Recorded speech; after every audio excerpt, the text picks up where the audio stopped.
भगवान बुद्ध आत्मज्ञान की खोज में तपस्या कर रहे थे। उनके मन में विभिन्न प्रकार के प्रश्न उमड़ रहे थे। उन्हें प्रश्नों का उत्तर चाहिए था, लेकिन अनेक प्रयासों के बाद भी उन्हें सफलता नहीं मिली। वे आत्मज्ञान की प्राप्ति के लिए कठोर तपस्या करने लगे। अनेक कष्ट सहन किए, कई स्थानों की यात्राएं की, परंतु जो समाधान उन्हें चाहिए था वह उन्हें मिला नहीं। एक दिन उनके मन में कुछ निराशा का संचार हुआ। सोचने लगे, धन, माया, मोह और संसार की समस्त वस्तुओं का भी त्याग कर दिया, फिर भी आत्मज्ञान की प्राप्ति नहीं हुई। क्या मैं कभी आत्मज्ञान प्राप्त कर सकूंगा? मुझे आगे क्या करना चाहिए? इसी प्रकार के अनेक प्रश्न बुद्ध के मन में उठ रहे थे। तपस्या में सफलता की कोई किरण दिखाई नहीं दे रही थी और इधर बुद्ध ने प्रयासों में कोई कमी नहीं छोड़ी थी।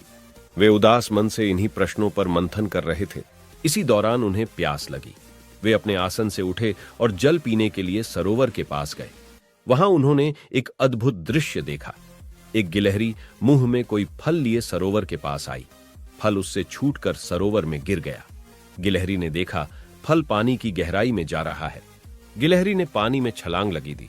उसने अपना शरीर पानी में भिगोया और बाहर आ गई। बाहर आकर उसने अपने शरीर पर लगा पानी झादाश दिया और पुनः सरोवर में कूद गई। उसने यह क्रम जारी रखा।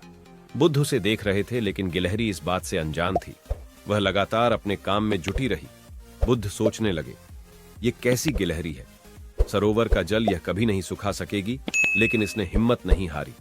यह पूरी शक्ति लगाकर सरोवर को खाली करने में जुटी है। अचानक बुद्ध के मन में एक विचार का उदय हुआ। यह तो गिलहरी है, फिर भी अपने लक्ष्य को प्राप्त करने में जुटी है।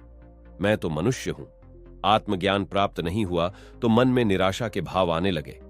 मैं पुनः तपस्या में जुट जाऊंगा। इस प्रकार महात्मा बुद्ध ने गिलहरी से भी शिक्षा प्राप्त की और तपस्या में जुट गए। एक दिन उन्हें आत्मज्ञान प्राप्त हो गया और वे भगवान बुद्ध हो गए।